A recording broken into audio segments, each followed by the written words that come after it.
মই নহয়, আমি বিজেপি, বিপিএফ আৰু এজিপি তিনিওটা ৰাজনৈতিক দলে মিলি প্ৰায় 1 লাখতকৈ অধিক ভোট গড়েশ্বৰ বিধানসভা সমষ্টিত পাম, এইটো নিশ্চিত। আপুনি যদি বিধায়ক হয় কোনকেইটা সমস্যাক প্ৰাধান্য দি আপুনি কাম কৰিব বুলি ভাবে? বিধায়ক হ'লে ইয়াত কৰিবলগীয়া কাম বহুত আছে। যোৱাকালি মুখ্যমন্ত্ৰী মহোদয় খুব গুৰুত্বপূৰ্ণ কেইটামান ঘোষণা নহয়, একেটা কাম তেখেতে কৰিবই। আমাৰ সমজিলা গড়েশ্বৰত হ'বলৈ গৈ আছে। আমাৰ নতুনকৈ ডিগ্ৰী কলেজ এখনৰ আধাৰশিলা স্থাপন হৈছে, সেইখনক কম দিনৰ ভিতৰত আমি কেনেকৈ কাৰ্যকৰী কৰিব পাৰোঁ সেই বিষয়টো আমি অধিক গুৰুত্ব সহকাৰে লৈ কাম কৰিবলগীয়া ৰাস্তা বহুত কেইটা আছে, দলং নিৰ্মাণৰ কাম আছে, যাতায়াতৰ কিছু অসুবিধা আছে।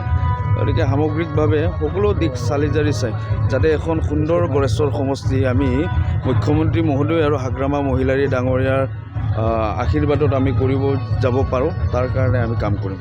আপুনি কিমান উৎসাহী হৈছে, কিমান ভোটাৰ দেখা পায় বা ভোটাৰ ৰাইজৰ সঁহাৰি দেখা পায়? আমি আগৰ পৰাই উৎসাহী, আমাৰ প্ৰত্যেকজন কাৰ্যকৰ্তা উৎসাহী। এইটো আজিৰ নহয়, আমি আগৰ পৰাই জানো যে ডক্টৰ হিমন্ত বিশ্ব শৰ্মা ডাঙৰীয়াৰ লগত অসমৰ চুকে কোণে থকা প্ৰত্যেকজন ভোটাৰ, প্ৰত্যেকজন নাগৰিক আন্তৰিকতাৰে জড়িত হৈ আছে আৰু তেখেতক একেবাৰে অকৃত্ৰিমভাৱে ভাল পাই শ্ৰদ্ধা কৰে। সভা আমাৰ যি নেকি স্বতঃস্ফূৰ্ত জনসাধাৰণৰ সঁহাৰি আমাক সাহস দিছে, প্ৰেৰণা দিছে। আৰু এটা কথা লক্ষণীয় হৈছে, প্ৰত্যেকটো জাতি, ধৰ্ম, বৰ্ণ নিৰ্বিশেষে সকলো ৰাজনৈতিক দলৰ পৰা আমাৰ প্ৰত্যেকখন ৰাজনৈতিক সভাত জনসাধাৰণ অংশগ্ৰহণ কৰি আছে, যিটো আমাৰ কাৰণে অত্যন্ত শুভলক্ষণ।